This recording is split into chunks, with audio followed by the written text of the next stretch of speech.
Muy buenas noches, estimados participantes. Continuando con lo que es el estudio de esta interesantísima asignatura de mecánica de fluidos y termodinámica, vamos a ver ya el último tema correspondiente a termodinámica. Nos quedarían entonces en las clases sucesivas, que son la del 17, la del 24 y la del 8 de mayo. Vamos a dedicarle esas 3 sesiones a lo que es la parte de mecánica de los fluidos, porque el 1 de mayo es feriado. Entonces, vamos a ver lo que son los ciclos de generación de potencia. Y también hay ciclos que son de refrigeración. Entonces, les comento.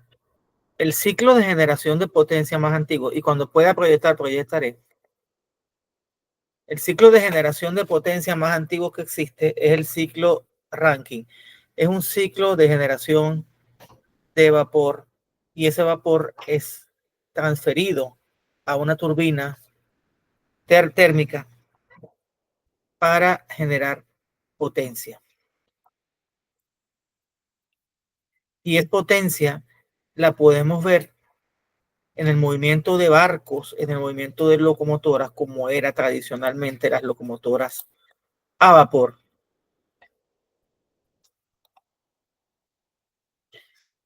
Y también en la generación de potencia. Me quiero que me confirmen si por favor se ve la diapositiva que estoy presentando. No, yo veo una pantalla negra, profesor. Bueno, No sí que creo que sea todavía. pantalla negra. Vamos a esperar que cargue. Entonces, ahora sí, ¿se ve o no Ahora se sí. ve? Bueno, Sí, entonces, se Ahora sí, ve, perfecto. no, pero no se ve presentación, ahora sí está en presentación, correcto. bueno, estoy utilizando una presentación de uno de mis estudiantes de un curso anterior. No, perdí algunos archivos, entre ellos estaban los archivos que yo preparé con el ciclo Rankine y el de Brayton también. Entonces, ¿cómo funciona esto? Primero, tenemos que señalar que tenemos una fuente de calor externa que ingresa a un sistema, y eso es lo que nosotros vemos en las típicas películas como Titanic, que aparecían los fogoneros echándole carbón a las calderas. ¿Y qué hacían esas calderas? Pues generaban vapor, y ese vapor, lo vemos acá, vemos cómo va entrando agua fría. Esa agua fría se convierte en vapor ya al final de lo que es la caldera, y posteriormente acciona una turbina. Y esa turbina, en el caso de los barcos como el Titanic, lo que hacía era mover las propelas, que eran 3 en ese caso del barco, y también el timón del barco. Por eso es que se dice que cuando vieron el iceberg fue un gran error haber detenido los motores e intentar dar marcha atrás, porque el timón perdió impulso para tratar de dar el giro y por ende bordear el iceberg. Trataron de bordearlo y ustedes saben lo que ocurrió. Entonces, eso cuando el objetivo es generar movimiento. Cuando el objetivo es generar electricidad, como es en los ciclos modernos, que es el uso fundamental del ciclo Rankine, ¿dónde aplicamos el ciclo Rankine hoy en día en la actualidad? Un ejemplo muy clásico son los ingenios azucareros, que aquí en Panamá tenemos 4 grandes ingenios azucareros, que son el Central Azucarero de Alange, Central Azucarero La Victoria, Central Azucarero Santa Rosa, y tenemos otro que se llama, que es el de Calesa. Entonces, ¿qué sucede allí? Que allí utilizan una parte de ese vapor en el proceso industrial y otra parte se utiliza para generar electricidad, es decir, con la potencia que genera esa turbina, impulsan un generador que genera electricidad, valga la redundancia. Ahora bien, como el agua de caldera es tan cara, eso es muy cara, es algo que hemos dicho varias veces en esta clase, y tiene un tratamiento muy especial. ¿Y por qué el tratamiento es especial? Porque todo esto que ustedes ven acá, estos modelos esquematizados, y esto que ven acá, y todo esto que ven acá, son tuberías, y esas tuberías, cuando existen sólidos en suspensión, en lo que es la forma, en lo que es, o sea, sólidos en el agua que alimenta las calderas, esos sólidos van a producir incrustaciones de materiales en las diferentes etapas. Por ejemplo, por aquí va ingresando agua líquida. Entonces, esos sólidos en suspensión se van incrustando en las tuberías y por ende que van a ocasionar una reducción del diámetro efectivo de la tubería y por ende se producen pérdidas de presión. Y aparte de eso, de las pérdidas de presión, eso reduce la vida útil del equipo. Posteriormente, después que se hace esa expansión en la turbina, se ingresa esa agua que debería, idealmente, por todo aquel tema de la irreversibilidad y de la transferencia de calor, para evitar esas irreversibilidades, no debería salir como vapor, sino como mezcla de líquido-vapor para poder aprovechar al máximo la energía de ese fluido en la turbina, recordando que los fluidos son líquidos y gases. ¿Okay? Uno cuando escucha fluido a veces piensa que son solamente los líquidos, no, los gases también son fluidos. Y bueno, cuando el agua está en esa mezcla es bifásico. Entonces, ingresa a este intercambiador de calor o condensador, donde se extrae todo el calor, entonces ese calor sale del ciclo y posteriormente se convierte otra vez en líquido saturado que es bombeado para cerrar el ciclo. Entonces, importante, en la caldera ingresa calor en forma de un combustible, desde bagazo de caña, cascarilla de arroz, leña, carbón, búnker, full oil, gas natural, depende de lo que usted tenga a la mano, y ese calor pues sale en el intercambiador de calor. Este intercambiador de calor puede ser un condensador o también puede ser una torre de enfriamiento. Entonces, aquí tenemos ese ejemplo del cual he hablado. Tenemos entonces suministro de agua que alimenta una caldera y esa caldera, bueno, produce vapor y ese vapor en este caso se expande en un mecanismo cilindro-pistón y al final, pues, con lo que es un mecanismo de vía a la manivela, se convierte en movimiento rotativo, o sea, este movimiento alternante se convierte en movimiento rotativo, que es el que impulsa la locomotora hacia adelante. Lamentablemente acá se perdía vapor. Entonces, como se perdía vapor, hay que agarrar y estar haciendo reposición cada cierto, en las locomotoras antiguas, aproximadamente cada 100 millas, había que hacer reposición. Entonces, aquí es más de lo mismo de lo que ya hemos dicho, pero con una animación muy interesante, para que se vea el sentido del flujo. Aquí está la bomba, dándole energía al agua. La caldera le da mucha más energía todavía al agua y la convierte en vapor. Y ven ese proceso de expansión adiabática. Aquí hay algo interesante que decir, y es que se considera que en una bomba la compresión es adiabática. Entonces, esencialmente no hay transferencia de calor. Adicionalmente, sucede algo en las bombas. En las bombas, la temperatura entre la entrada y la salida varía muy poco. Lo más que varía es aproximadamente 1 grado. Entonces, si usted recibe agua a 30 grados Celsius en una bomba, el agua sale a 30, 31 grados Celsius de la bomba. Así que no hay cambio en la temperatura. Otra cosa que sucede en una bomba es que como los líquidos son incompresibles, es decir, no se pueden comprimir, el volumen específico que tiene el agua a la entrada es el mismo que tiene a la salida. Y como, y anoten esto, el volumen específico es el inverso de la densidad del agua cuando pasa por una bomba se mantiene constante. Posteriormente, en la caldera, el proceso de absorción de calor es isobárico. ¿Qué quiere decir eso? Que es a una presión constante. Y esto es muy importante que lo recuerden. Por tanto, el agua es llevada hasta la presión de trabajo de la caldera. ¿Qué quiere decir eso? Que si la caldera tiene una presión de trabajo de 200 kilopascal, entonces la bomba tiene que llevar esta agua a 200 kilopascal. Entonces, ese es un proceso de absorción de calor isobárico, es decir, es a una presión constante. Adicionalmente, aquí ocurre otra cosa, y es que la temperatura a lo largo de todo el proceso de evaporación se mantiene constante. ¿Estamos claros hasta ahora? ¿Sí o no? Sí, profe. Luego entonces, ese vapor ingresa aquí a la turbina donde se hace una expansión adiabática. Adiabática entre comillas. ¿Por qué? Porque las pérdidas de calor son pequeñas. ¿Y por qué? Porque cada día entre otras cosas, se han diseñado mejores aislantes para que estos equipos cedan la menor cantidad posible al medio ambiente. ¿Para qué? Para aprovechar al máximo ese calor para generar potencia, que es lo que uno quiere generar. Luego, en ese proceso de condensación, es un proceso isobárico porque la presión es constante y además es isotérmico porque la temperatura es constante. Y entonces, es todo el calor que se libera acá hacia el ambiente, solamente se invierte, digamos, en hacer el cambio de fase. Entonces la temperatura permanece constante. Entonces, son elementos que tenemos que recordar siempre. Entonces, bueno, esto ya lo hemos dicho también. Este ciclo era uno de los ciclos más antiguos para generar vapor. Se dice que una de las primeras aplicaciones fue en Inglaterra para sacar agua de las minas subterráneas.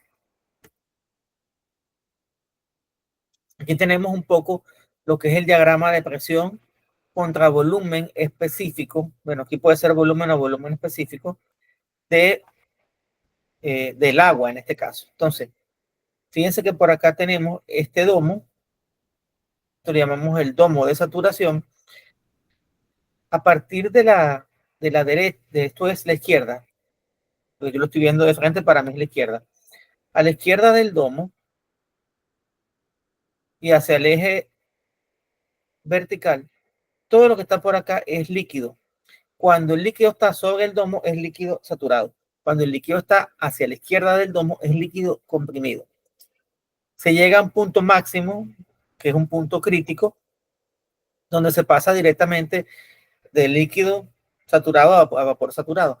Toda esta curva de la derecha del domo es vapor saturado, por encima es vapor sobrecalentado y todo lo que está dentro del domo es la mezcla líquido-vapor de la cual hablamos bastante en las primeras clases.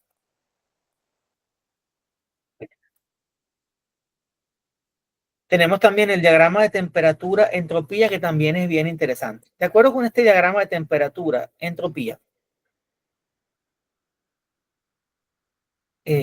a lo largo de ese ciclo de evaporación, fíjense que aquí tenemos temperatura en el eje horizontal medida en grados Celsius y la entropía específica, que es la S pequeñita que aparece en las tablas termodinámicas. A medida que el agua líquida se va convirtiendo en vapor, también se está incrementando la entropía, fíjense. Se entiende la idea. Posteriormente, cuando se producen esos procesos de expansión, como lo que vimos, que es lo que se hace en la turbina, si la expansión fuera isentrópica, fíjense lo que pasaría. Para que un proceso sea isentrópico quiere decir que tiene que ser paralelo al eje de la temperatura, porque aquí de C a D la entropía es constante, es una propiedad que es constante. Entonces, esto nos ocasiona un problema desde el punto de vista ingenieril, porque los ciclos isoentrópicos, es decir, ciclos en los cuales la entropía permanece constante, no son ciclos reales, son los ciclos ideales. Entonces, ¿qué sucede? Que los ciclos ideales se desvían de lo que realmente ocurre y cuando tenemos esas cosas, si queremos alcanzar esas condiciones ideales se traducen en acciones que le hacen daño a los equipos. Por tanto, si yo hiciera siempre un proceso de expansión isentrópica en una turbina, al final, fíjense lo que va sucediendo. Esto es la expansión y me estoy alejando de la línea de vapor saturado. Eso lo que quiere decir es que en el proceso de expansión voy a comenzar a tener mezcla líquido-vapor en la turbina.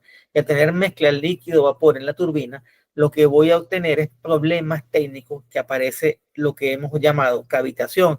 La cavitación puede ocurrir en las bombas y en las turbinas. Cuando ocurre en las bombas es porque existen burbujas de aire dentro de la cámara, dentro de lo que es el caparazón, la carcasa de la bomba.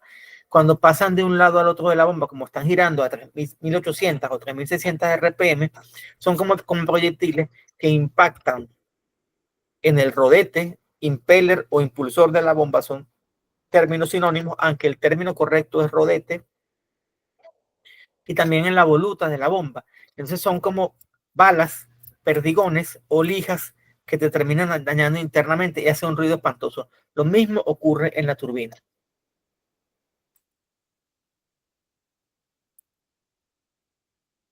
Cuando vemos el ciclo Rankine en un diagrama de temperatura, entropía, ¿qué es lo que tenemos? 1, ¿sí? Es cuando yo tengo una compresión isentrópica, es decir, yo subo la presión, perdón.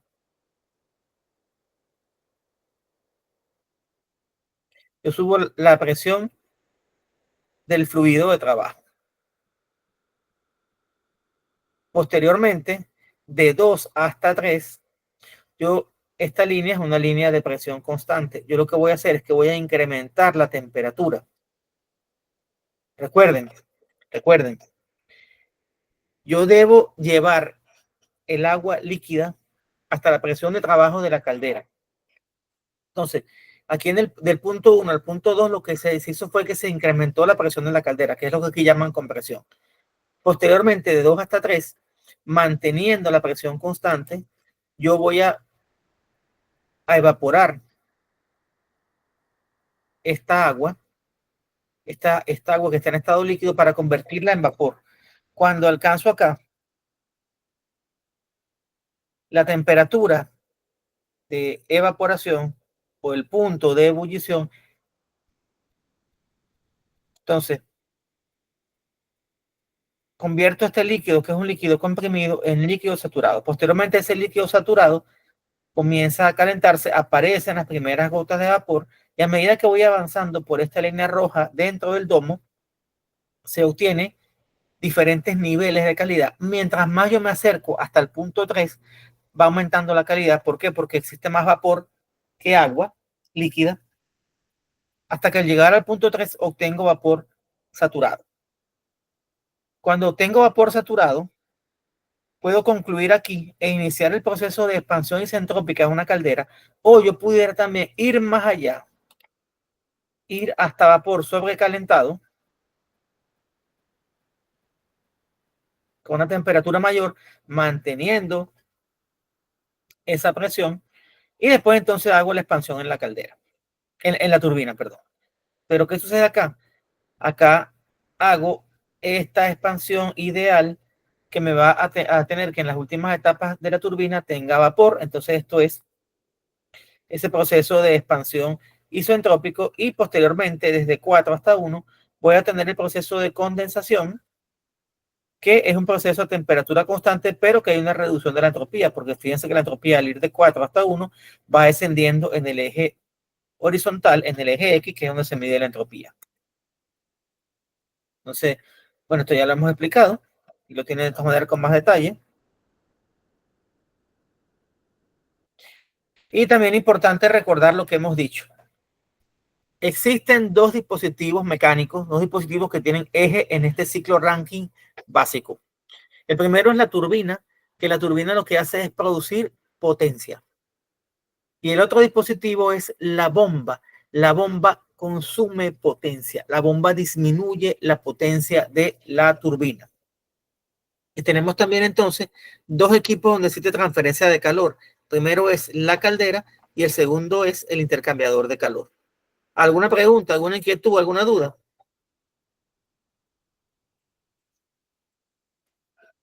¿Alguna pregunta, mis estimados? O ninguna hasta ahora. Profesor, hasta ahora ninguna. Estamos tratando de explicar esto en términos lo más prácticos posible. No tanta teoría, sino tratar de ver el enfoque netamente práctico, que es lo que nos interesa a los ingenieros. Entonces, ¿qué variables tenemos acá en este ciclo? El calor a la entrada, calor por unidad de tiempo. Recuerden que cuando le colocan un puntico, así como X con punto es velocidad, significa la derivada con respecto al tiempo. Entonces, este Q con punto es potencia térmica de entrada. M con punto es el flujo másico, flujo másico o caudal másico. Este W con punto es la potencia mecánica suministrada o absorbida. Recordando que un equipo que absorbe potencia es la bomba y un equipo que suministra potencia es la turbina. Y esta eta o no recuerdo, es el símbolo de la eficiencia.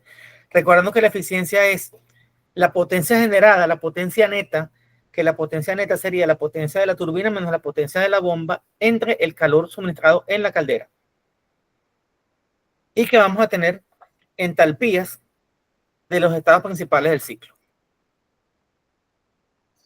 Bueno, aquí podemos definir, de acuerdo con la nomenclatura utilizada, que el calor en la caldera es entalpía de salida menos entalpía de entrada. Esto es el calor específico. ¿Por qué? Porque la entalpía es kilojoule por kilogramo. El calor a la salida, es decir, esto lo obtengo de aplicar balances de energía y masa. El trabajo de una turbina, el trabajo neto, no, el trabajo específico, recuerden, entalpía de entrada menos entalpía de salida. ¿Por qué? Porque en una turbina siempre el fluido de trabajo tiene mayor energía en la entrada que en la salida. El trabajo de la bomba es entalpía de salida menos entalpía de entrada. Recordando que el trabajo de una bomba es entregarle energía al fluido. Por tanto, cuando un líquido, porque son líquidos, sale de una bomba, tiene que tener mayor entalpía que a la salida. ¿Por qué? Porque tiene más presión. Y finalmente, bueno, la eficiencia total del ciclo es el trabajo de la turbina menos el trabajo de la bomba entre el calor suministrado.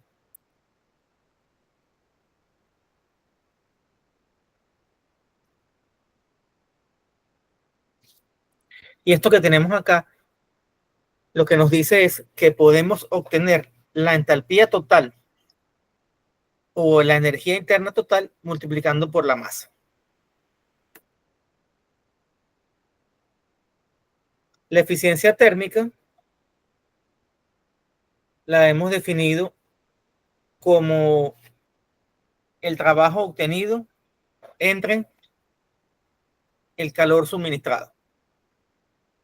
Bueno, no me voy a detener a explicar esto con detalle porque esto sí, quiero hablar de algunas mejoras que se han realizado en este ciclo, en el ciclo Rankine. Hay dos opciones de mejora en el ciclo Rankine. Una es el recalentamiento y la otra es la regeneración. En una opción lo que se hace es, lástima que no tengo acá el diagrama, en una opción, en la de recalentamiento, lo que se hace es que el flujo en una etapa intermedia se extrae de la turbina, se vuelve a pasar por la caldera y posteriormente entonces se reinyecta a la turbina. En la regeneración, lo que se hace es que una vez que se ha condensado el líquido, antes de entrar en la caldera, se pasa en contraflujo por la turbina para que tome algo de calor y entonces ya ingresa a una temperatura mayor en la caldera. Pero bueno, en eso no nos vamos a detener por el momento, porque eso no. Vamos a ver también entonces ahora lo que es un ciclo, no quiero el ciclo de Otto, quiero es el ciclo de Brayton. Déjame buscar el ciclo de Brayton. Por acá lo tenía. Denme un segundo.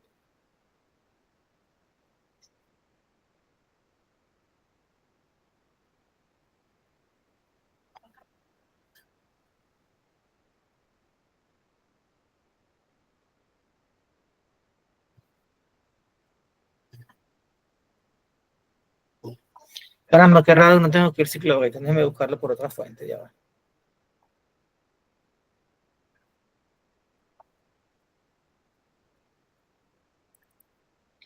¿Alguna pregunta hasta ahora?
Carlos, se te marcó el.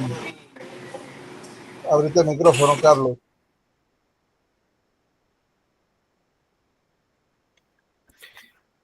Bueno, mientras consigo, ¿me escuchan?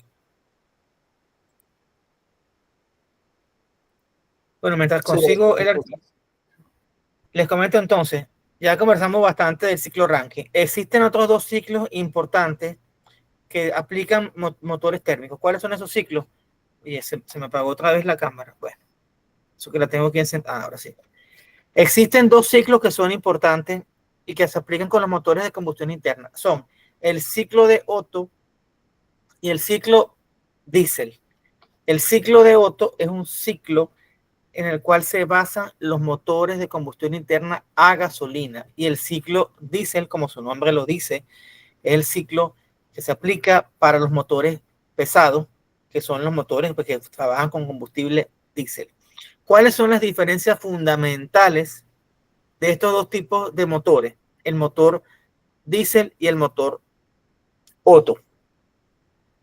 El motor diésel trabaja con relaciones de compresión mayores que las del ciclo Otto. Eso implica que los componentes necesarios para construir un motor diésel tienen que ser más robustos que los componentes necesarios para construir un motor basado en el ciclo de Otto. Por eso es que ustedes ven que las reparaciones de los motores diésel, entre otras cosas, son más caras por eso. Son componentes mecánicos mucho más robustos que los de los motores a gasolina y por ende más pesados. Adicionalmente, cuando se realiza el arranque de un motor diésel, el proceso de compresión es tan fuerte que no se requiere ninguna chispa para que encienda la mezcla de aire-combustible, sino que eso se enciende con el mismo proceso de compresión. Entonces, en términos ingenieriles, eso lo que se traduce es que un motor diésel no requiere utilizar bujías, en cambio que un motor a gasolina sí requiere. También podemos señalar que los motores diésel pues son mucho más eficientes que los motores de gasolina.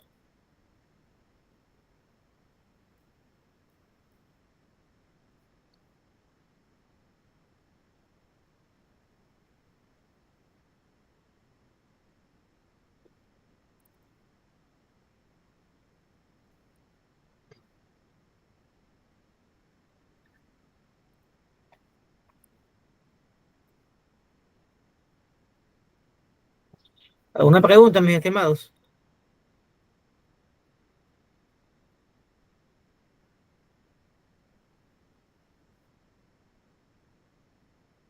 A mi par de nombres. Muy bien. Entonces, el otro ciclo que me resulta a mí de gran interés es el ciclo Brayton. ¿Y qué es lo que tiene ese ciclo Brayton de interesante?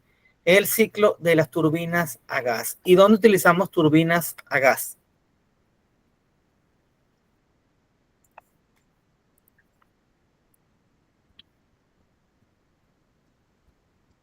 ¿Se acuerdan o no se acuerdan dónde hay turbinas a gas?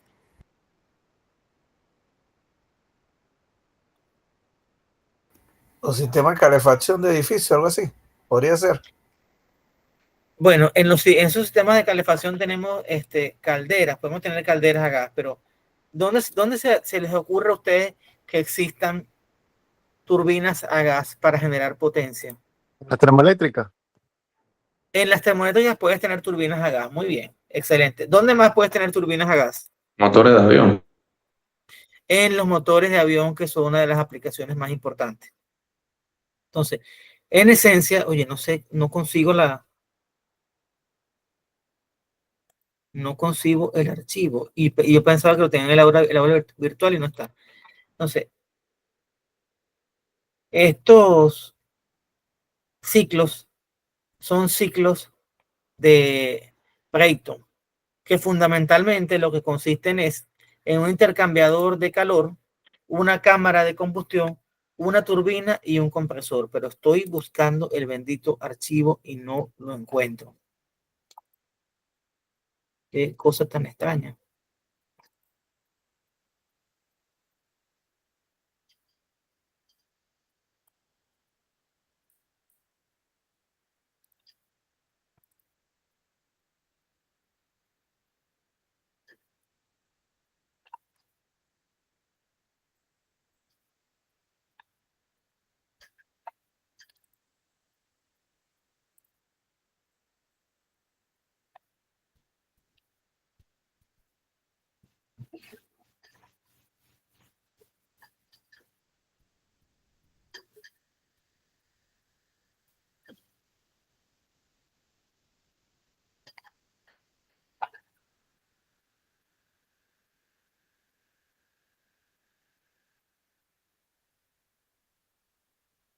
Vamos a ir aquí a los... Ok, ahora sí encontré lo que estaba buscando. Gracias a Dios. Me disculpan pues esta interrupción. Vamos a ver brevemente un ciclo Brayton y cómo funciona un ciclo Brayton. Cuando pueda compartir pantalla, que el sistema me permita, lo haré.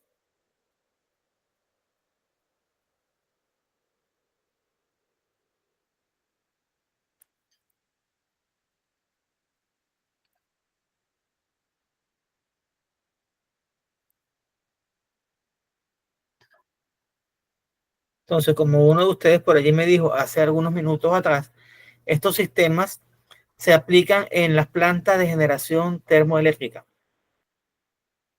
¿Dónde tenemos termoeléctricas aquí en Panamá? En diferentes partes. Una de esas plantas está en La Chorrera, que es la de Panam Generating Company. ¿Se ve la presentación? Digo, es un archivo en PDF. Sí se ve, sí se Sí, ve. bro. Muy bien. Entonces, en esencia, en un ciclo de este tipo, yo tengo un primer paso que es comprimir una cantidad de aire. Yo comprimo esa cantidad de aire que ingresa a un intercambiador de calor o una cámara de combustión donde se le inyecta, se le añade calor a ese aire. ¿Para qué? Para darle mayor cantidad de energía.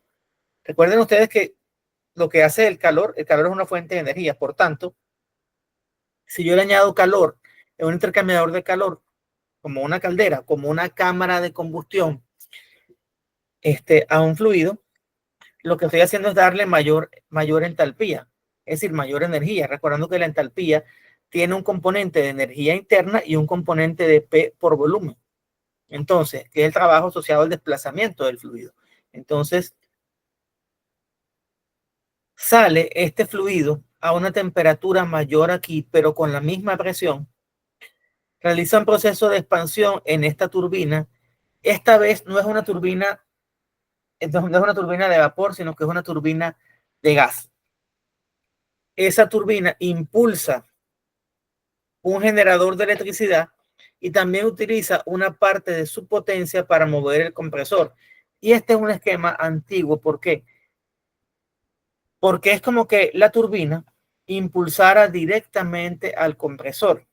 Cuando no existían compresores eléctricos, existían esos mecanismos en los cuales usted accionaba un compresor con una salida del eje de la turbina.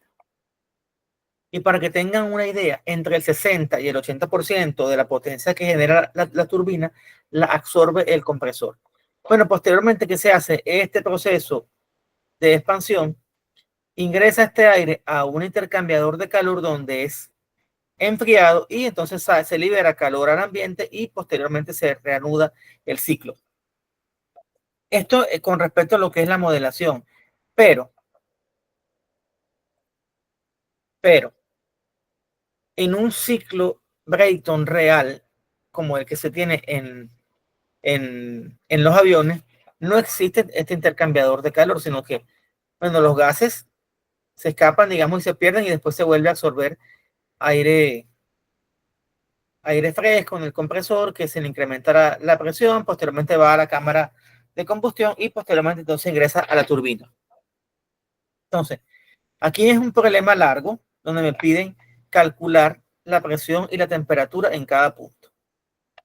Esto se los voy a compartir por el chat del grupo y también lo voy a colocar allí en lo que es ¿cómo se llama?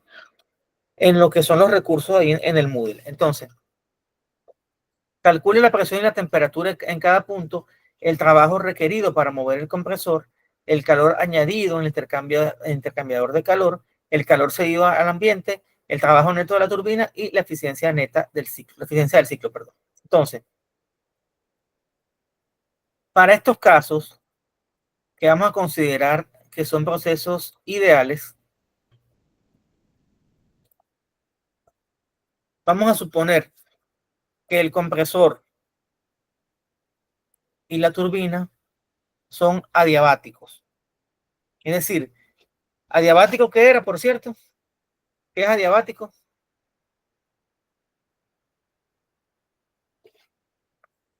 Cuando hablamos de un compresor adiabático, ¿a qué nos estamos refiriendo?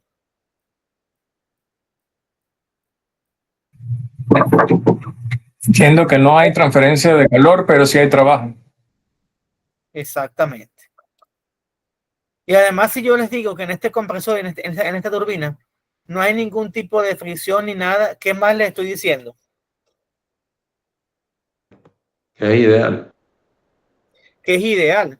Entonces, estoy diciendo que el compresor es reversible y a la vez es adiabático. Cuando cumple estas dos condiciones a la vez, sí, son equipos ideales. Y los equipos ideales son conocidos como equipos isentrópicos o isoentrópicos. Entonces, asumimos que estos equipos son isoentrópicos, es decir, que no hay cambio en la entropía entre la salida y la entrada. En los intercambiadores de calor, por supuesto que no se realiza trabajo. Y entonces, este calor acá es un calor que ingresa, por ejemplo, en el caso de los aviones, es el calor proveniente del poder calorífico de la gasolina de aviación. Y bueno, esta salida de calor son todos esos gases calientes que salen del avión, por ejemplo. Y recuerden además que una parte del aire del compresor es utilizado para presurizar la cabina y que las personas puedan respirar estando a 40.000 pies de altura. Porque si no, la gente se muere. Pues. Entonces, calcule la presión y la temperatura en cada punto. Pregunto yo, del punto 1 al punto 2, ¿existe cambio de presión, sí o no? Afirmativo. ¿Por qué? Porque se comprime en el compresor se comprime y aumenta la presión. Profe. Exactamente. ¿Y del punto 3 al punto 4 existe cambio de presión o no? Se expande el gas y la presión también cambia. Profe. Exactamente. Entonces, en un compresor y en una turbina hay cambios de presión. Ahora, en el intercambiador de calor, este que está acá, que pudiéramos decir que en el caso de la turbina de aviación, el ciclo de aviación, es la cámara de combustión. ¿La presión es constante o no?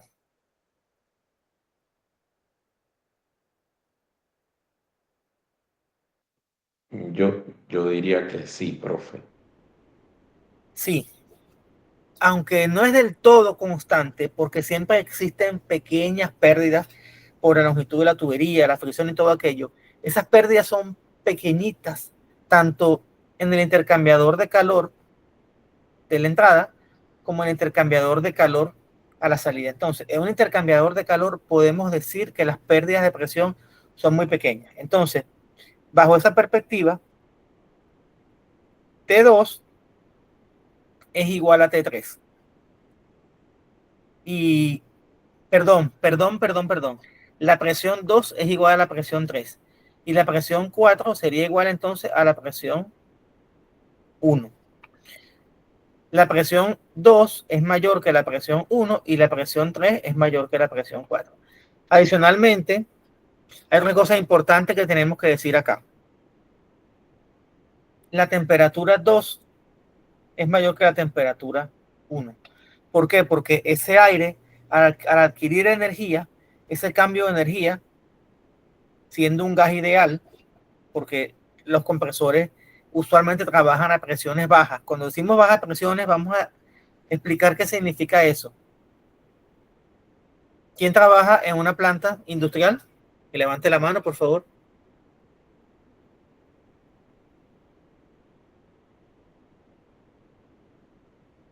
Muy bien. ¿Tienen compresores allí de qué tipo en la planta? ¿Tienen o no tienen? Sí, de tornillo. De tornillo.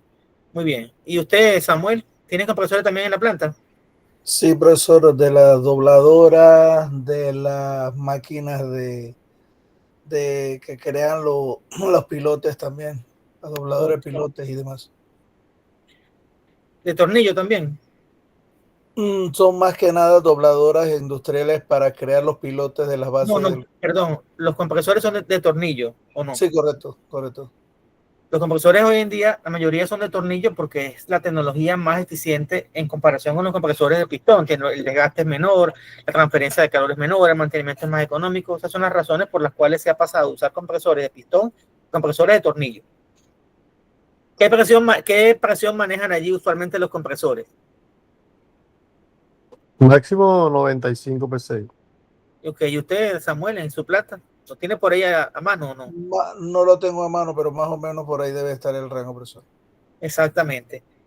Y en mi experiencia que yo tengo también, tanto como ingeniero de planta como representante técnico de empresas de maquinaria y de compresores y de eso, pues la presión de trabajo son de alrededor de 100 PSI máximo. Es decir, estamos hablando de entre 6 y 7 bar por diferentes motivaciones. Entonces, 6 o 7 bar de presión se considera que es una baja presión. Uno dirá, no es ningún baja. Pues sí, se considera que es una presión baja y por tanto se puede considerar al aire como un gas ideal. Así de sencillo. Entonces, es un gas ideal. Cuando un gas ideal tiene un cambio de presión, recuerden la expresión del gas ideal, P por V es igual a R por T. Cuando existe un cambio de presión de este lado, también se produce un cambio de temperatura. Entonces, déjenme volver aquí a la... Lástima que aquí no puedo señalar. No, aquí no puedo señalar porque este es un PDF. Cuando el aire pasa de 1 a 2, se incrementa la temperatura. ¿Sí? Así como se incrementa la presión. Ahora, en lo que es el tratamiento del aire para diferentes aplicaciones, saben que el aire, cuando el compresor lo absorbe, tiene contaminantes, tiene polvo, tiene aceite en suspensión, tiene varias sustancias. Y de acuerdo a la aplicación que yo tenga, yo debo hacer tratamiento del aire. ¿Para qué? Bueno, para poder que el aire alcance la calidad que exige. No es lo mismo el aire que usted utiliza en las dobladoras, que es un aire seguramente categoría 3, puede ser 333 o 323 según la nomenclatura ISO, que el aire alimenticio que es 112 o el aire farmacéutico que es casi que 111 o 101. No tengo la norma en este momento a mano. Entonces, eso implica que el aire se le hacen diversos tratamientos para retirarle humedad, retirarle aceite y para bajarle la temperatura. ¿Ok? Entonces, bueno, ya dijimos que las temperaturas, que la temperatura 1 y la temperatura 2 son diferentes. Que la temperatura 2 y la temperatura 3 también son diferentes. Que la temperatura 3 y la temperatura 4 también son diferentes. Y que la temperatura 4 y la temperatura 1 también pueden ser diferentes. Pero las presiones, existen puntos donde la presión es constante. De P2 es igual a P3 y P1 es igual a P4. Entonces, ¿qué es lo que viene acá interesante? Aquí lo que viene interesante es que vamos a utilizar las tablas del aire para poder calcular esas diferentes entalpías. Entonces, tenemos estas tablas que ustedes las tienen allí. Tenemos la tabla, por ejemplo, del calor específico a presión constante, que es calculado para 25 grados Celsius y 100 kilopascales, que son condiciones aproximadamente ambientales. Entonces, vamos a usar las tablas tanto para este caso como para el examen. Bueno, esto no era dirigido a este curso, sino a otro curso. Entonces, existe un concepto que dice que la presión 2 entre la presión 1 es igual a la presión reducida 2 entre la presión reducida 1. Ese es, digamos que un concepto que viene a partir de considerar que el aire es un gas ideal y todo aquello. Entonces, si yo tengo el valor de una presión, yo puedo saber su presión reducida 1. Vamos a ver cómo funciona eso. Cuando yo tengo una temperatura de 27 grados Celsius, déjenme buscar la tabla. Si tienes una temperatura de 27 grados Celsius, que es una temperatura que podemos considerar una temperatura ambiental para la chorrera, sobre todo para esa zona donde está la planta, que es una zona más o menos fresca. Entonces, esa temperatura, cuando usted la convierte en Kelvin, son 300 Kelvin aproximadamente. Y entonces la tabla, déjeme buscar la tabla.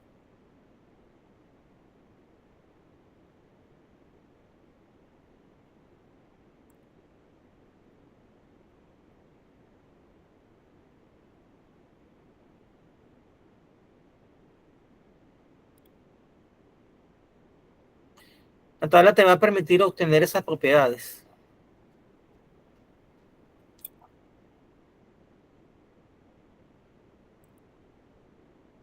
Aquí no la tengo. Bendito Dios.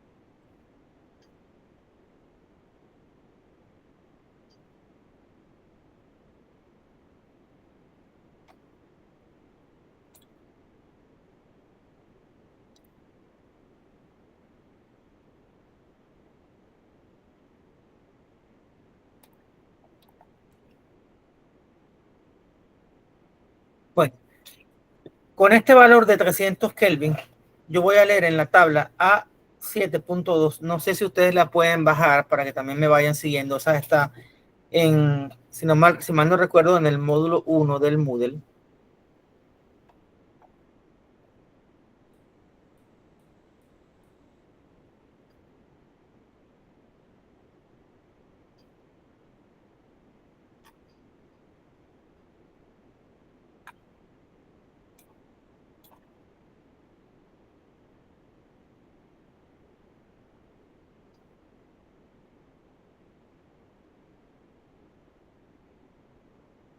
Aquí está.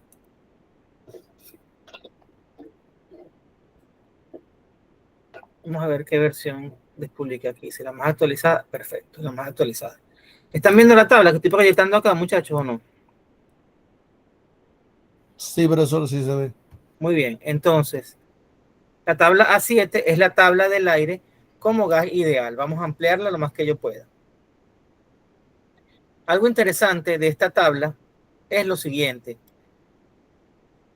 La energía, y esto lo pueden anotar, la energía cinética de un gas depende fundamentalmente de la temperatura, sobre todo si es un gas ideal. Entonces, fíjate que para 300 Kelvin, tú tienes acá la energía interna, la entalpía y la entropía. Y la tabla continúa para otros valores.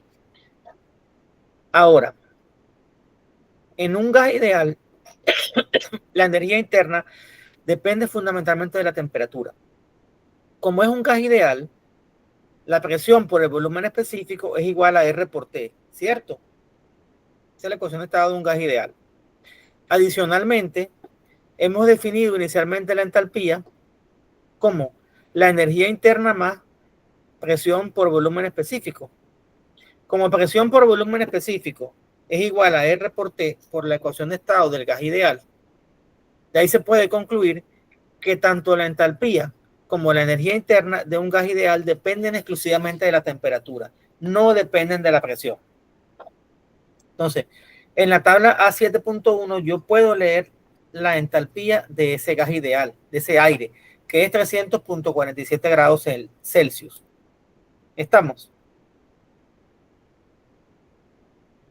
¿Sí o no? ¿Sí o no? ¿Me entienden la idea o no? ¿Siguen la idea o no?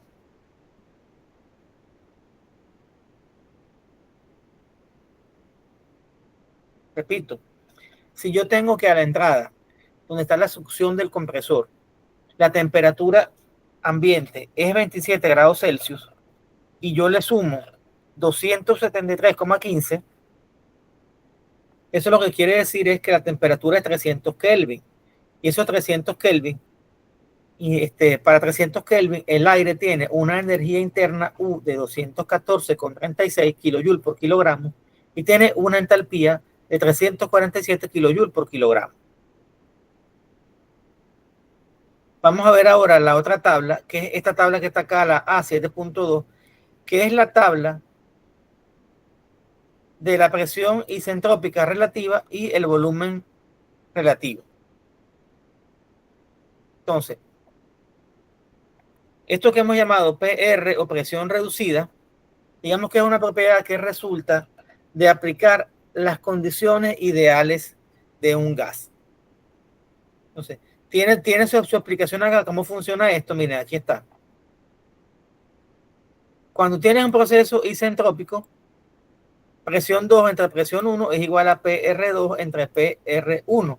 Y aquí te dan todas las equivalencias. Está su justificación. Entonces, lo que nos interesa a nosotros es aplicar la tabla. Entonces, vamos a ver cómo funciona esto. Vamos al ejercicio.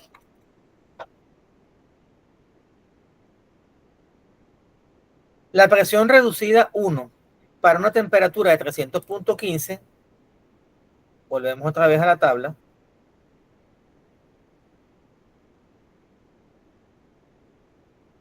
Para una presión de 300 Kelvin, ¿lo siguen o no lo siguen? ¿Me ven aquí o no ven? Estoy en la tabla A7.2. ¿Se ve o no se ve? ¿Sí? Profe. Fíjense ustedes, yo ingreso con este valor de 300 Kelvin y veo esta propiedad PR, le llamamos presión relativa, de 1.1146. Si yo obtengo que la presión relativa 1 es 1.1146, y adicionalmente yo conozco esto que está acá, que la presión 2 entre la presión 1 es igual a la presión reducida 2 entre la presión reducida 1, y yo sé además que este compresor tiene una relación de compresión de 1 es a 10. Una relación de compresión de 1 es a 10 quiere decir que si el aire ingresa a un bar, sale a 10 bar en el compresor. Por tanto, si eso es así, la presión 2 es igual a 1000 kilopascal. ¿Por qué? Porque la presión 1 dijimos que era pues 100 kilopascal. Con esta ecuación que está acá que dice, recordemos que P2 entre P1 es igual a PR2 entre PR1, yo puedo despejar la presión reducida a 2. ¿Por qué? Porque si P2 entre P1 es igual a 10 y PR1 es igual a 1,1146, yo multiplico este 1,1146 por 10 y me va a dar 11,146. Entonces, este sería el valor de la presión reducida 2. Si yo tengo el valor de la presión reducida 2, yo vuelvo entonces a la misma tabla que dijimos del proceso isentrópico para un gas ideal, para un gas ideal. Dijimos que es 11,146. Entonces, cuando voy bajando hacia acá, la presión relativa va aumentando, la presión reducida, la presión relativa, sí. Entonces, fíjense que 560 me marca una presión relativa de 10,182 y 580 marca una presión de 11,568. Entonces, la presión que yo tengo es de 11,146. Esa presión está comprendida entre 10,182 y 11,568. Eso lo que quiere decir es que si la presión está entre estos dos valores, la temperatura va a estar entre 560 y 580. ¿Se comprende la idea o no? ¿Qué es lo que he señalado acá? Entonces, de que hay que hacer una pequeña interpolación. Con esa interpolación que podemos hacer, bien sea con lo que es una aplicación en el teléfono, como yo le enseño, pues, que usan una aplicación en el teléfono, o hacerlo de forma analítica, que es como está acá. Pero a esta altura del partido, sinceramente, no tiene sentido aplicar eso.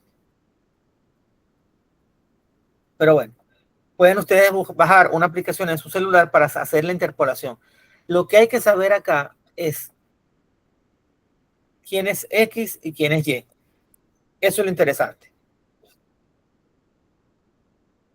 ¿Cuál es la variable que depende una de otra? Veamos.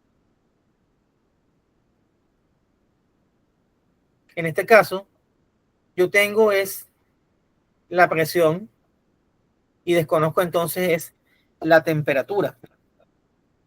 Entonces, cuando aplico esta ecuación de la recta y menos y1 igual a m por x menos x1, yo he llamado y2 y y1 a la temperatura. Y esta T que está acá es la y desconocida. Entonces, calculo la pendiente de la recta como 580 menos 560 entre los valores de las expresiones relativas, 11,568 y 10,182, y entonces me da que esta es la pendiente de la recta.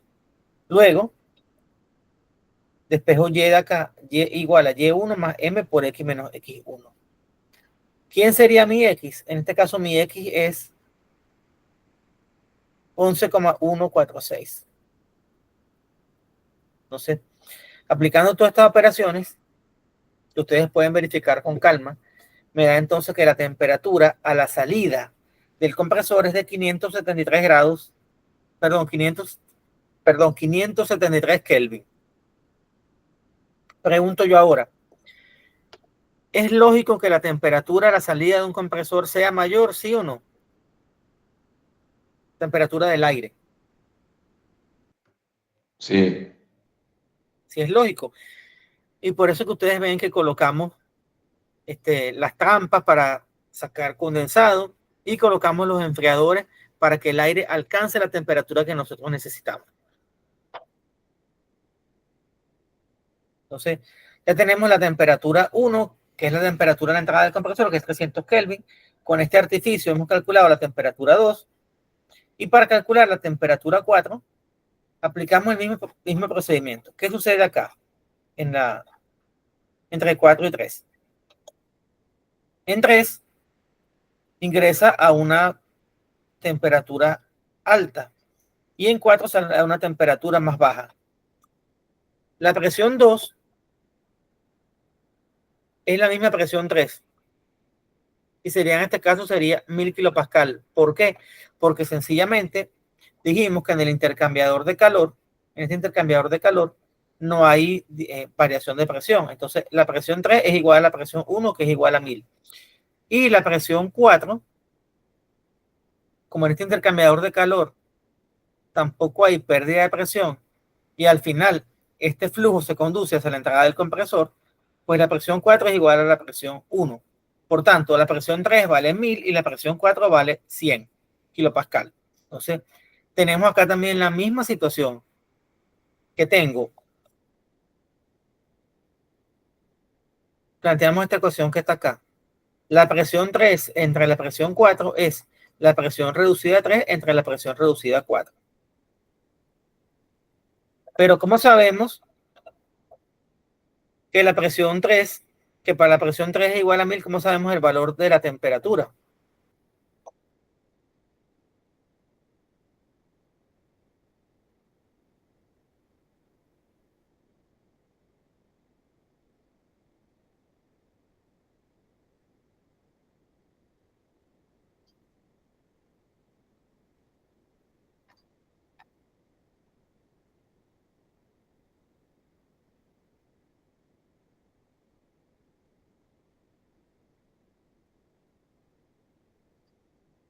¿Cómo lo sabemos?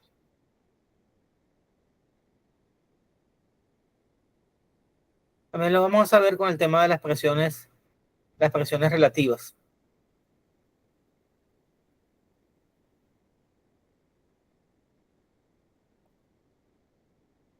Un momento, ese dato me lo habían dado en algún momento. Ya va, un momentico. Ah, aquí está.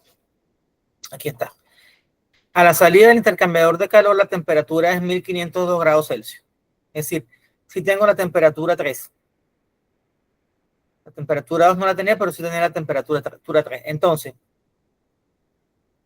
La temperatura 3, que es de 1502, yo la convierto a Kelvin, entonces le sumo 273,15. Entonces, por eso que la temperatura 3 resulta ser igual a 1775 Kelvin. Ajá. Entonces, planteo lo mismo que planteé para el compresor. P3 entre P4 es igual a PR3 entre PR4. Para 1750 Kelvin, el valor de la presión reducida es 931,14, que es lo que leí, recuerda que es la temperatura 3. Mientras que para 1800 Kelvin, el valor es 1051,05. Entonces, ¿de dónde viene esto? Vamos a verlo acá. P3 entre P4 es igual a PR3 entre PR4. Yo tengo P3 y tengo también P4. Con el valor de la temperatura en el estado 3, que es 1775, yo puedo saber el valor de la presión relativa 3. Presión relativa 3. Aquí está. Recordemos, esta es la temperatura en Kelvin y esta es la presión relativa. Para 1750 Kelvin, la presión reducida es 931,14 y para 1800 es 1051.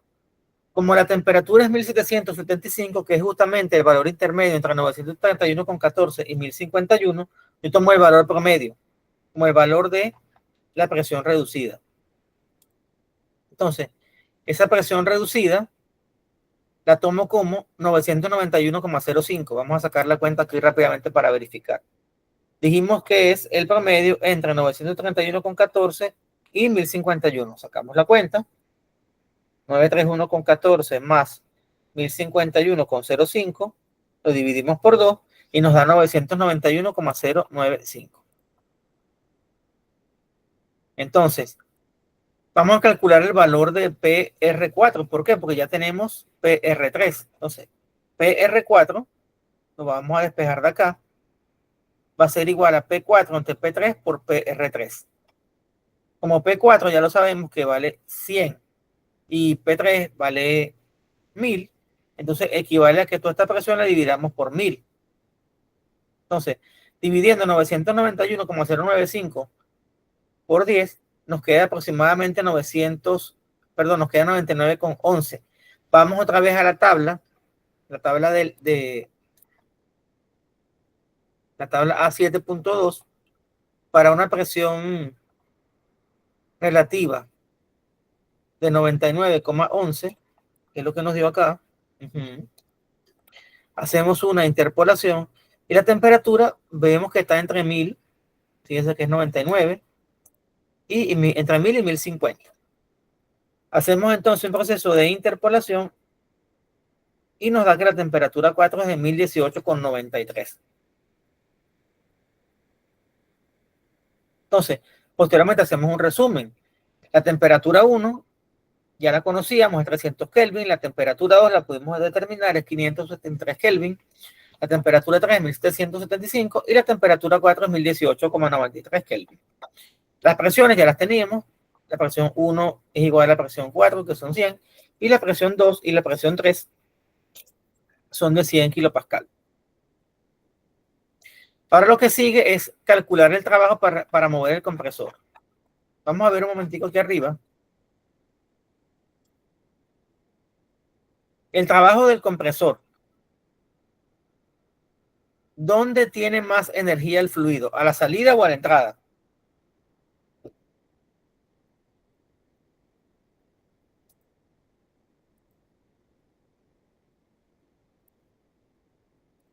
En un compresor, ¿dónde tiene más energía el aire? ¿A la entrada o a la salida?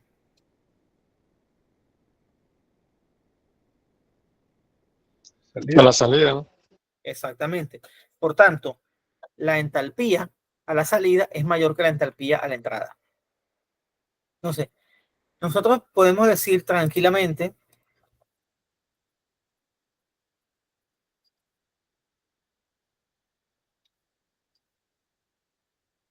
que la entalpía de salida menos la entalpía de entrada es igual al calor menos el trabajo. Como el compresor es adiabático, el calor es 0. Entonces, el trabajo sería igual, porque este signo negativo le cambia el signo a todo lo que está acá, sería igual a H1 menos H2. ¿Quién es H1? Lo leemos directamente de la tabla. Es para una temperatura de 300 Kelvin, la entalpía vale 300,47. Para una temperatura de 573,91, la entalpía vale 579,99. ¿Por qué? Porque la hemos interpolado. Vamos a ver dónde. Aquí está la tabla. Fíjense que 573 está entre 560 y 580.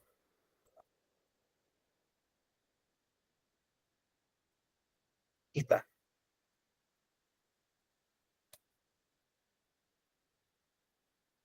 Esta es la energía interna, esta es la entalpía. Por tanto, la entalpía para 573 está entre 565 y 586. Entonces, cuando yo hice la interpolación me dio 579,99. Ahora, sencillamente, el trabajo es H1 menos H2. El trabajo me da un signo negativo. Y si me da un signo negativo, lo que quiere decir es que el compresor consume trabajo. Más nada. No es que el trabajo negativo, no. El trabajo, desde el punto de vista físico, desde el punto de vista ingenieril, siempre es positivo. Pero el signo negativo lo que quiere decir es que ese es un dispositivo que consume trabajo. Es decir, un compresor necesita un motor externo que es el que le da la energía necesaria para poder transferir esa energía al aire. ¿Estamos? ¿Sí o no? Sí, profesor. Sí, profesor. Perfecto. Cuando vemos el tema del calor, hacemos un balance de energía en el intercambiador de calor. Primera ley de la termodinámica para sistemas abiertos. La variación de la entalpía es igual al calor menos el trabajo. ¿Sí? Como el intercambiador de calor o la cámara de combustión, vulgarmente llamado cabezote, no hace trabajo, el calor es entalpía de salida menos entalpía de entrada. Nuevamente, aquí lo fastidioso es que hay que hacer interpolaciones para buscar los valores que yo no tengo en las tablas. Entonces, con este valor de temperatura de 1775, yo leo la entalpía. 1775 está entre 1750 y 1800. Por tanto, es el promedio.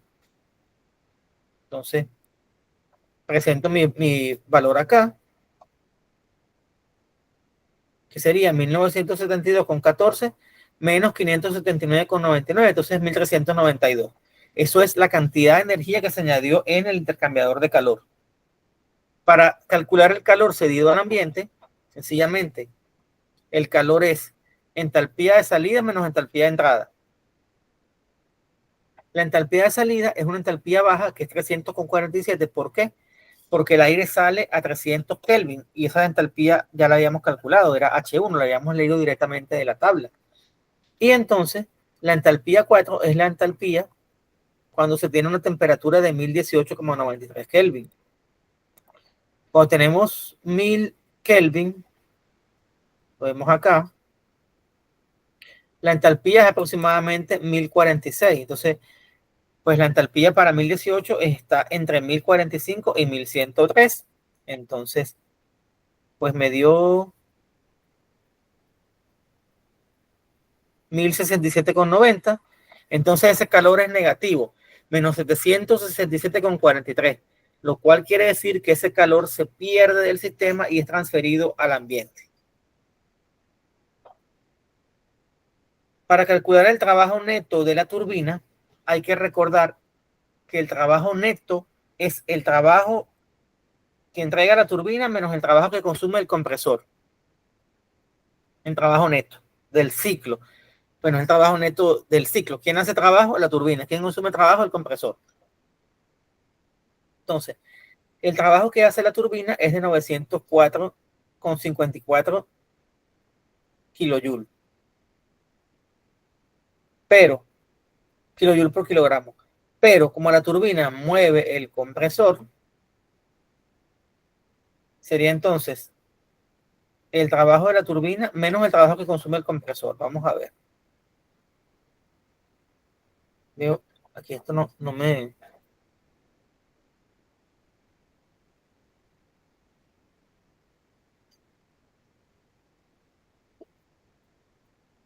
Claro que no salió bien.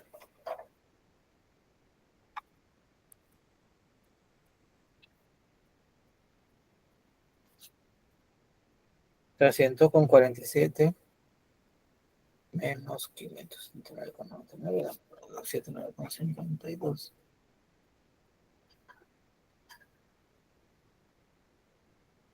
H3 es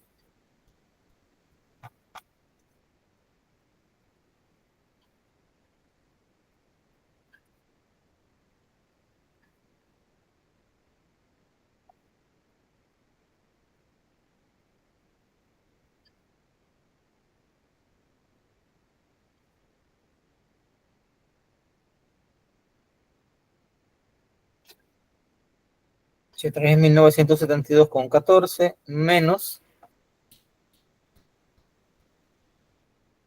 H4 que es 1067,90.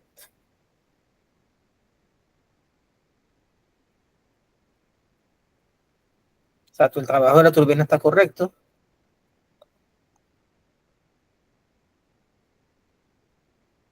Ah, ya vi, no está el error.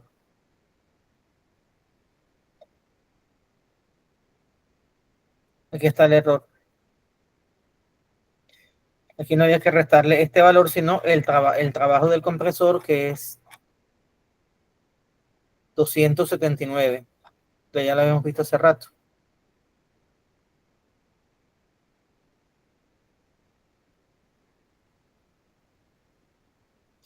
$279,52.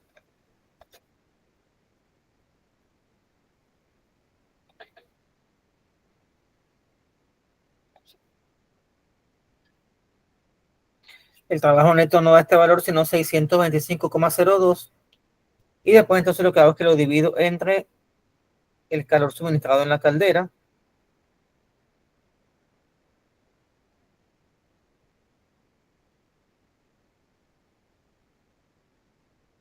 y eso me da una eficiencia de aproximadamente 45%. Este valor está incorrecto. Bueno, un error al final del...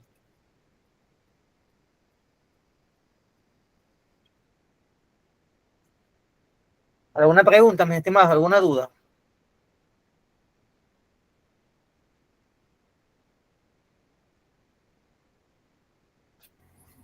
Hay que practicar, profesor, para entender un poquito más. Hay que practicar más con las tablas nosotros acá. Sí, la verdad, mire, es un poquito difícil cuando se tiene tan poco tiempo para enseñar tantos elementos, de verdad. ¿Verdad que es un desafío dar este curso porque hay muy poco tiempo, pero hacemos nuestro mejor esfuerzo para que ustedes pues tengan esas bases que al final pues es lo que necesitan saber. No, profesor, se entiende la teoría, pero hay que ponerlo un poquito en práctica nosotros acá para entender un poco mejor. Más que nada, pulirnos más. Claro. Entonces, bueno, voy a aprovechar un poco antes de hablar de lo que es el trabajo final. Ya no nos queda mucho tiempo. Para el trabajo final que tiene un 30% de su nota, tienen que organizarse en grupos. Aquí son aproximadamente 24 personas según la lista. Déjenme consultar rápidamente acá se llama la lista. Ah, por cierto, déjenme colocar el link para que ustedes, ¿cómo se llama? Para lo que es la asistencia de la clase. Mira que siempre se me olvida. No sé si ya lo pueden ver, lo acabo de activar.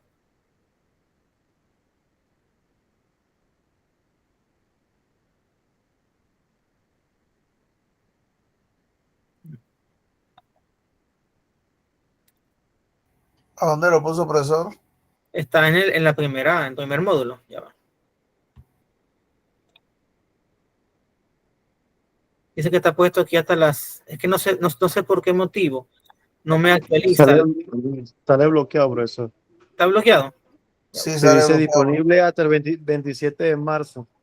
Bueno, Así y mismo. yo le había dado una opción automática para que apareciera y no. Profesor, Dígame. bueno, veo que habilitó el primer parcial, pero no entiendo el tema de la calificación, disculpe. Sí, es que eso lo dijimos hace rato ya, que tienes que ver la nota en el total, porque hay algo en la configuración que alteró la escala que se estableció del 1 al 20, que es como se evalúa el examen. O sea, hay algo en la configuración que no he podido resolver y por eso aparecen las notas raras. Aparecen notas superiores a 20 y eso no es correcto. Entro en calificaciones. Entra en calificaciones y ver la calificación total, ahí se va a salir la nota del parcial porque es la única nota que hemos puesto. Al final no supe cómo era el tema de la configuración de la asistencia. Yo tengo aquí puesto acá.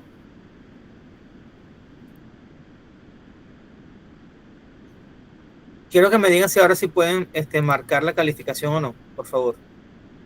¿Aparece o no aparece? Estoy verificando. Por favor. No tendré que hacerlo yo también. Bueno, aquí tengo. Sigue igual, está bloqueado. Profe, sigue bloqueado. Que no entiendo. La verdad que no entiendo. La verdad les digo. Igual. Pues yo no utilizo esa herramienta. Profesor, pero tengo otra profesora que también tiene el mismo problema con eso. Ella manda es una clave que le habilitan a diario y ella pone una clave acá y de ahí entonces nosotros copiamos la clave para poder acceder. Imagínate que yo. Bueno, no tengo mucho tiempo para estar poniendo claves ni nada.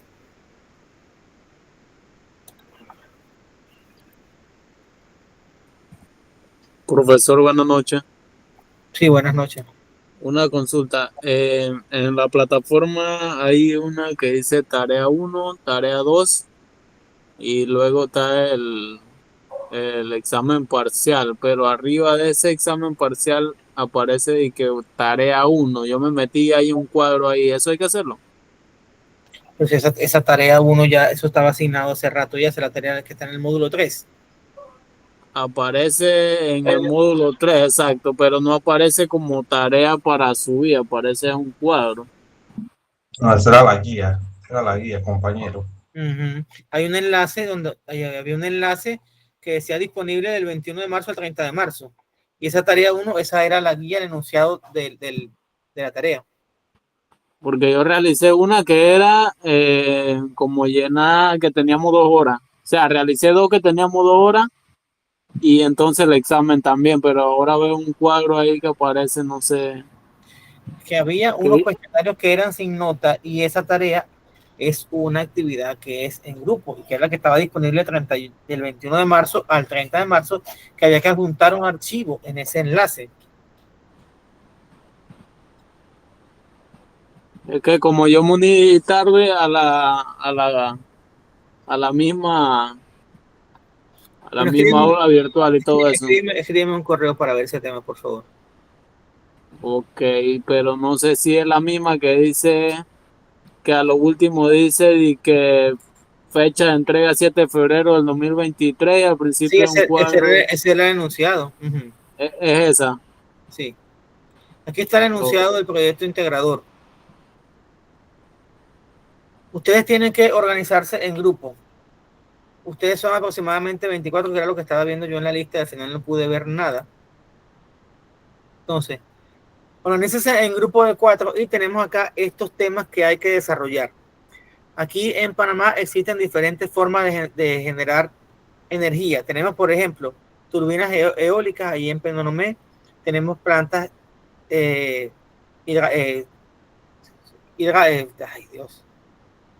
plantas hidroeléctricas. Tenemos plantas termoeléctricas para, por ejemplo, usar el bagazo de la caña como combustible en los ingenios azucareros. Tenemos termoeléctricas como la de Panam Bahía de las Minas, donde utiliza búnker o gas natural. Tenemos maquinaria pesada que usa sistemas neumáticos, hidráulicos y motores de combustión interna, y tenemos lo que llamamos los grupos electrogénicos, que son las comúnmente conocidas como plantas de generación de emergencia utilizando el ciclo diésel. Entonces, hay que hacer un trabajo con estos datos que está acá. Hay que hacer un informe de entre unas 10 y 12 páginas con esta estructura que está acá: portada, resumen ejecutivo, introducción, fundamentos teóricos, fuente de energía, balance de energía. Profe, una consulta y disculpe, ¿usted está presentando? No, verdad que no estoy presentando.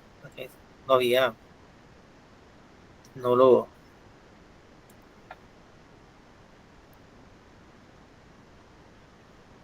Ahora sí. Bueno, en el último módulo del curso ya están todos los módulos abiertos.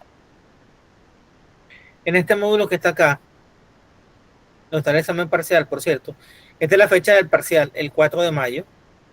Esta es la fecha de la tarea 3. En el módulo 9, que es aplicaciones de mecánica de los fluidos, como redes de tuberías, aparece después, inmediatamente después, lo que es el proyecto integrador, donde ustedes van a hacer un informe escrito y van a hacer una presentación siguiendo la metodología Pecha-Cucha que ustedes han utilizado en varias ocasiones antes de este curso. Entonces, aquí está el enunciado del proyecto integrador y aquí está el enlace para subirlo. El proyecto integrador tiene fecha de entrega antes del 4 de mayo de 2025. Adelante. Sí, profe, yo estuve viendo los temas. Podemos escoger cualquier tema, ¿cierto?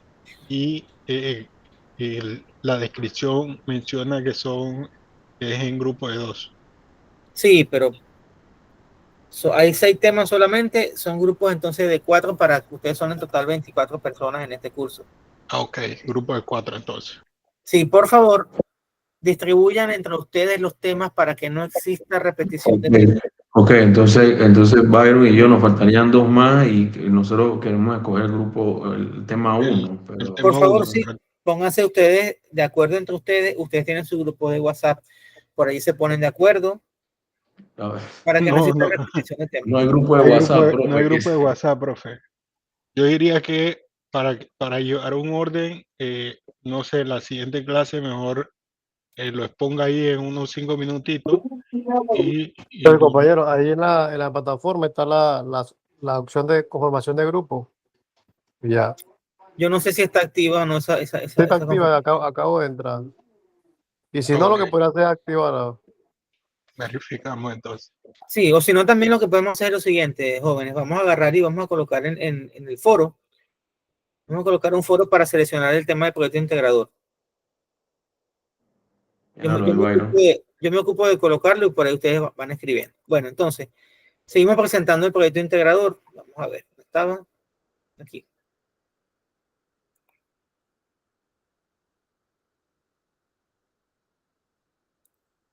Entonces, el proyecto integrador vale 30%, donde hay un 25% destinado a lo que es el informe y un 5% destinado a lo que es la presentación.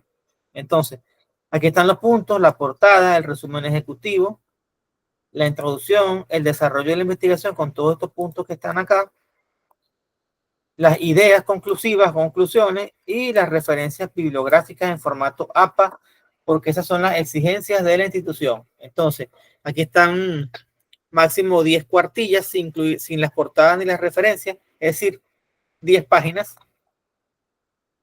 Letra a usar, Times New Roman 12, 1.5 líneas. Aquí están las especificaciones de los márgenes. Las figuras o gráficas se deben citar en el texto y presentarlas en la misma página. Por ejemplo, acá tenemos una turbina Francis, la cual es usada en saltos de agua con altura y caudal medio. No estoy seguro cuáles son las turbinas que utilizan en los saltos, pero en los saltos de Panamá. Nunca he ido a una planta hidroeléctrica en Panamá. Me las he visto de lejos, pero nunca he entrado físicamente ni a la del Bayano, ni a la de Fortuna, ninguna de esas.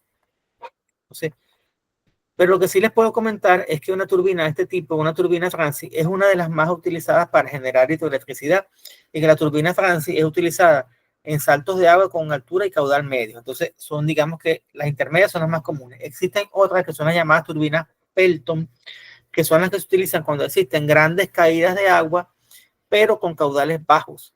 Y existen otras que son las turbinas Kaplan,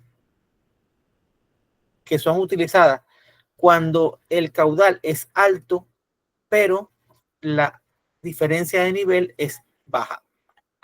Importante acá en este tipo de turbinas, en las turbinas hidráulicas. En las turbinas hidráulicas sí es importante el componente de la energía potencial. ¿Por qué? Porque la diferencia de altura, por ejemplo, en las turbinas Pelton, es la que te da la energía para impulsarlos a la vez de la turbina.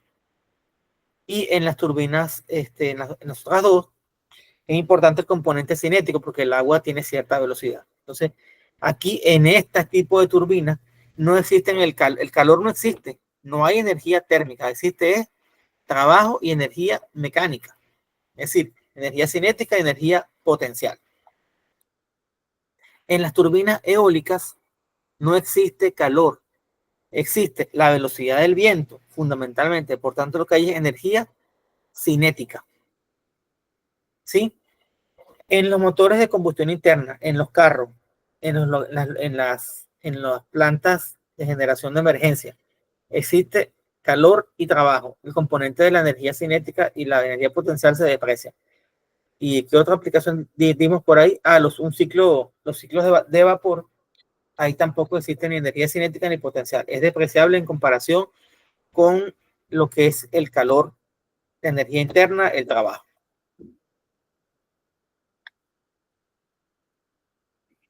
Aquí están ya por acá asignando los grupos. Voy a dejar de compartir esto para poder...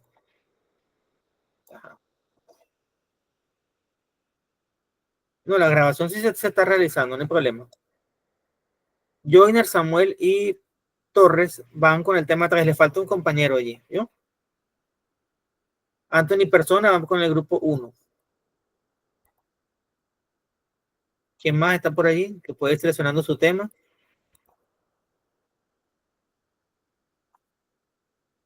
Yo de esta manera voy a colocar el foro. Sí, profe, va a ser mejor colocar el foro porque intenté escoger grupo y no está editable. No te deja escoger ningún... no te deja escoger nada. Voy con la asistencia para llenarla yo mismo. Keira Ábrego, ¿está o no está? Samuel. Buenas noches, sí, profe. Keira. Osvaldo Acosta. Aquí. Presente, profesor. Anthony Ballesteros, creo que lo vi por ahí. Ballesteros.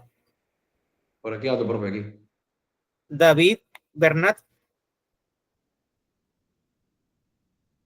Byron sí lo vi. Sí. Cedeño, Gino Cedeño. Presente, profe, buenas noches.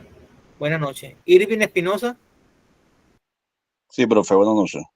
Joiner Figueredo, creo que lo vi por ahí también. Aquí, profesor. Fon, Juan Pablo Fon. Presente, profesor. Gaona.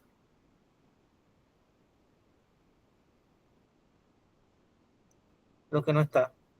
Aida Caterine González. Hola, buenas noches. Buenas noches. Julie Paulet. Presente. Neri Martínez. Presente, profesor. Alcides Morales. Presente, profe. Alexander Felix. Presente, profesor. Piñango. Presente. Yarilín Rodríguez. Yarilín Rodríguez parece que no está. Carlos Rodríguez. Presente, profe.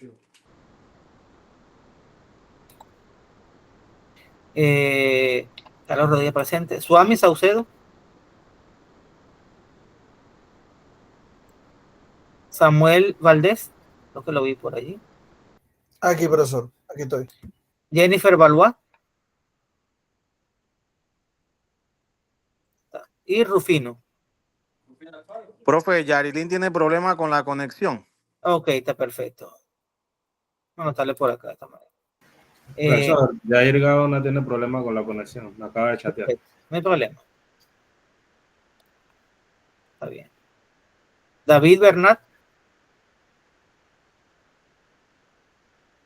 Profesor, David, a él le informaron que tenía que salirse por un tema de que no podía dar la materia, por más que le había salido. Bueno, ni modo. Entonces, Está bien.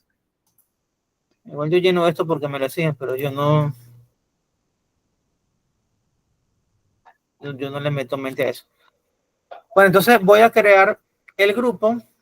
Tema 5, maquinaria pesada que usa sistemas neumáticos, hidráulicos, motores de combustión interna para diversas operaciones mineras de construcción. Muy bien. Aquí, momento, déjenme, escojan algún equipo en particular. Por ejemplo, si escojan una retroexcavadora tiene sistemas hidráulicos, tiene motor de combustión interna y también tiene sistemas neumáticos. Adelante, Torres. Sí, no escuché que me llamara cuando estaba pasando lista, profesor, así que No, pareció presente. ya yo lo noté por allí, tranquilo. Okay. Listo, gracias. Tranquilo, no se preocupe. Bueno, entonces, recuerden ustedes lo que han anotado acá en el foro. Voy a finalizar la grabación, pues para ya que no se haga tan largo en el video. Pero bueno, nos podemos aquí seguir.